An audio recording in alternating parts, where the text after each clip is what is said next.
Ladies and gentlemen, podcasting since 2005.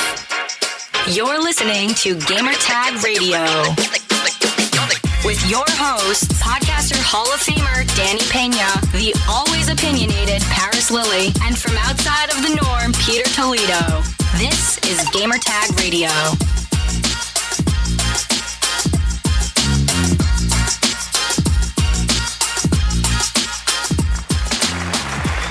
Broadcasting from New York City to the world, this is Danny. Welcome. Thank you for listening to Gamertag Radio. So this week, a couple things is going on here in New York City is New York Comic Con 2019 here in the city of New York. So there's going to be a lot of gaming companies, comics, Marvel doing this thing. It's pretty packed. I haven't been there since like maybe 2009. That was the last time that I attended New York Comic Con, and this time I'm back, and I got to play a couple games. One I can't talk about just yet. You have to stay tuned. I'm planning to post more content starting tomorrow, so just be on the lookout for that. But I also got to play Disintegration. Yes, this game is coming out next year, and this is published by Private Division, and the studio that worked on this is a V1 Interactive. So, for this episode, I interviewed Marcus Lehto. He's the president and game director of V1 Interactive. And for those who don't know, he's a co-creator of the Halo universe. Legendary. I told him to his face, yo, you're a legend. He looked at me like, okay. He started laughing. But no, Marcus, you're a legend, man. So, on Sunday... actually Monday, the episode's coming out, but if you watch twitch.tv/gamertag radio, I'm going to be doing a recording with Paris, and I definitely want to talk more about Disintegration, talk about the hands-on, my experience. This is my first time playing it. I know Paris got to play it during Gamescom. He enjoyed it. So I'm going to play the interview here with Marcus, and once we come back, I'm going to give you more like a little outro, and just stay tuned. We'll be right back after this and enjoy the interview. Send us your feedback or questions. Give us a call at 786-273-7GTR. Email us at fanmail@gamertagradio.com or leave a message on speakpipe.com/gamertagradio.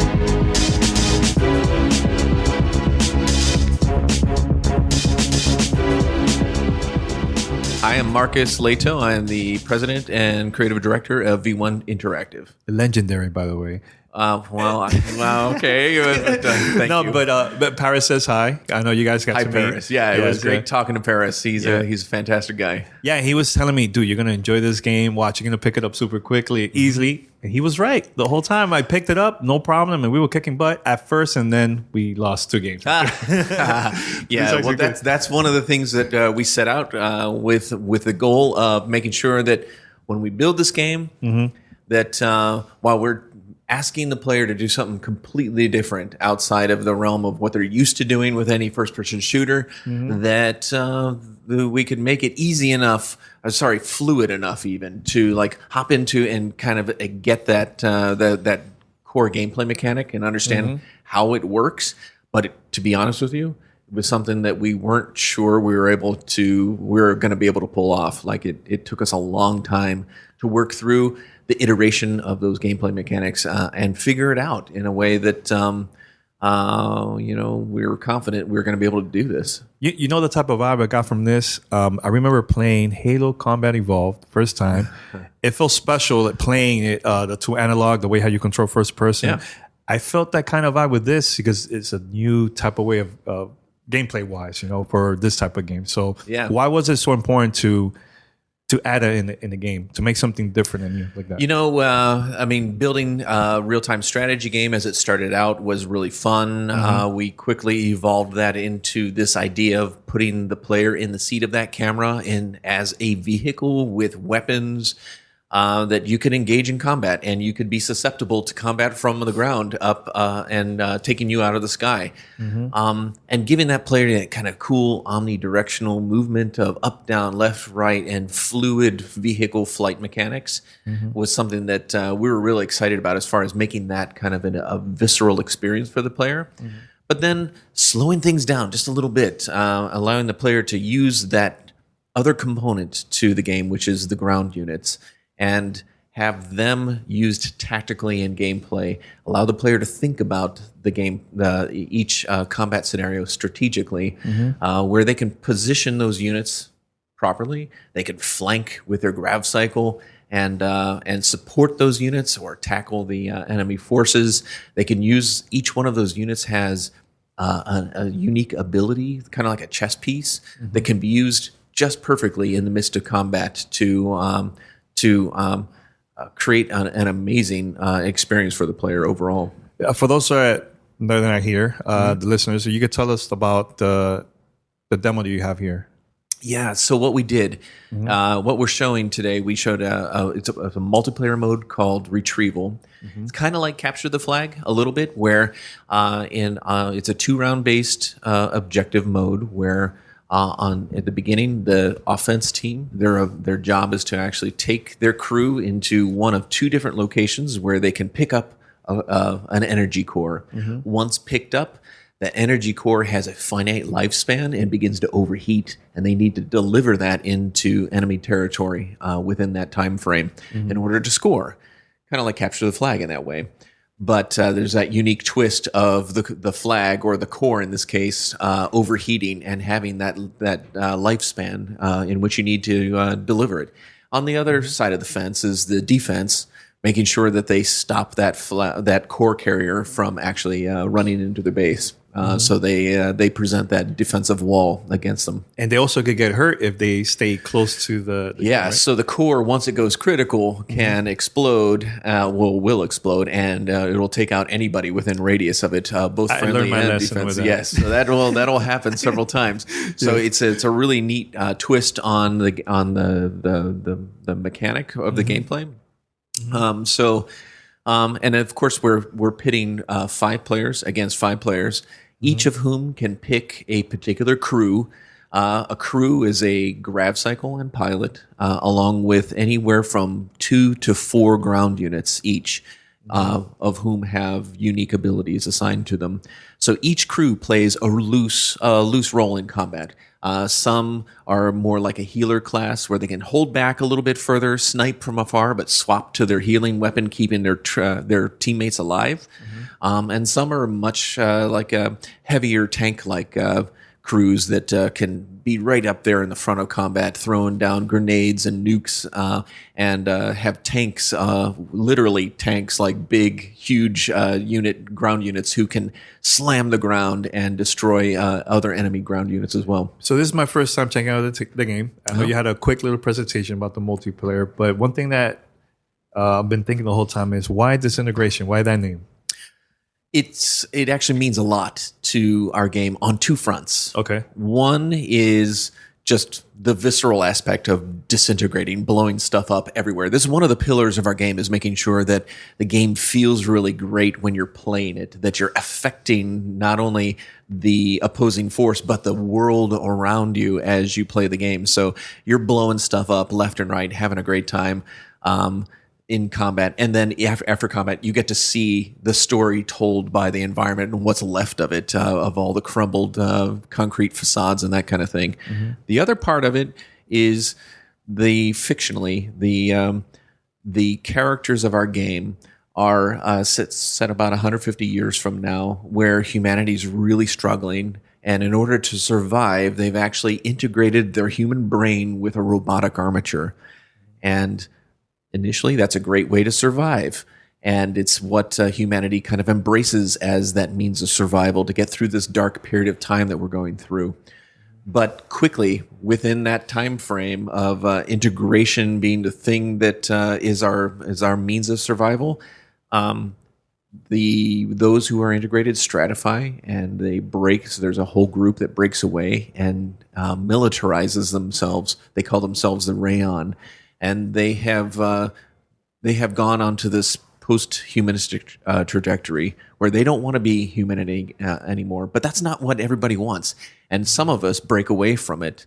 The players we play are integrated who want to become human again. They want to save what's left of humanity.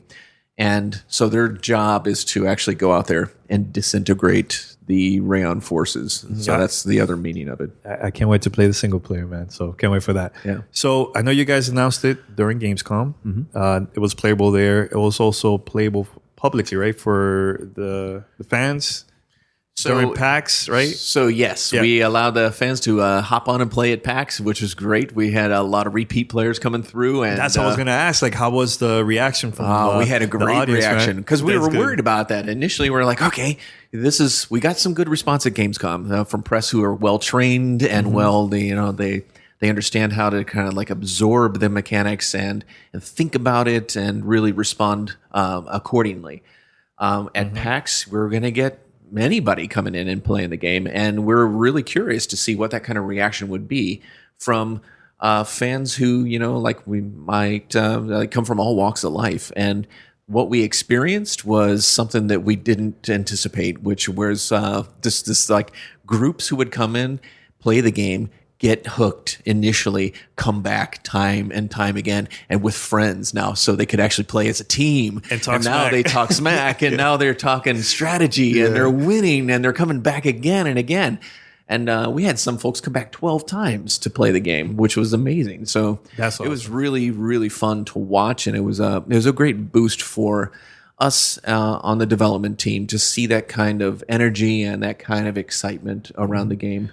Because we've been building this for so long in a box with blinders on, not really understanding whether or not anybody else would like it aside from us. Because we're having a good time building it. Yeah. We love what we're building, but you never know if it's going to connect with people outside. Why do you think that people, when they play the game for the first time, they pick it up so fast? Is it because they're into RTS, first person, both? Like, what? We're kind of hoping that it draws from both crowds, and that there's an interest for RTS folks who are maybe a little shy of the twitch mechanics of a shooter.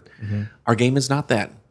It's not a shooter. It's not your typical shooter. So it allows that crowd to come in and use that thinking mentality that they're used to in an RTS and bring that into this first-person shooter realm. It also allows first-person shooter players who are just immersed in that realm, something fresh and something different to delve into as well. So they can, experience that same kind of visceral combat that they're used to, but with this added element of strategic, tactical gameplay. My last question for you as a player, are you more controlling the units or controlling your first person? Well, fortunately, I've been immersed well enough in the game, long enough that I really do put equal emphasis on both. On both, okay. But it all depends on the circumstances and the gameplay mode as well. Some of the gameplay modes you really do want to focus on the ground units more so. Yeah, I'm all about the units. All about the units for me. Yeah, that's awesome. I just want to say thanks for the interview, man. And you're welcome. No release date yet, but it'll be sometime next year. Next year? All right, I'm excited. Very excited. But Congrats, man. Thanks. I appreciate it. All right. You're listening to Gamertag Radio.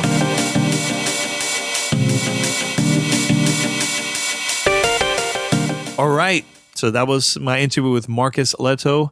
Shout out to him, and make sure tune in for more coverage about this integration. I think this game is really cool, very unique. I had a blast playing the multiplayer, so I'm definitely going to be talking about this next week during the episode of Gamer Tag Radio. So stay tuned for that. So head over to gamertagradio.com, post your comments and feedback, listen to our past episodes, and send us your feedback easily. Go send it to fanmail@gamertagradio.com. That's fanmail@gamertagradio.com. Or if you have SpeakPipe, you could leave a message. Doesn't matter where, anywhere around the world. Just go to speakpipe.com/gamertagradio. So I'm going to wrap it up here. Stay tuned. Tomorrow I have more content. I have like 2 more episodes coming out tomorrow. And I have another one coming out on Saturday. Sometime on Saturday. I'm going to try to record a panel of Marvel. They are going to have like a Marvel Games panel. So I'm going to record that, put it on a podcast so you guys can listen to it too. So I can't wait for that. That's going to be cool.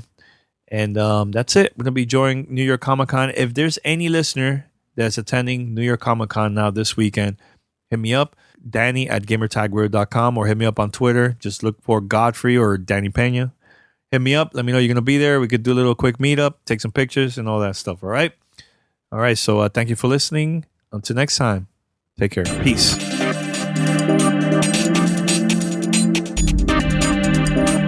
Thanks for listening to Gamertag Radio. Be sure to like us on Facebook and follow us on Twitter.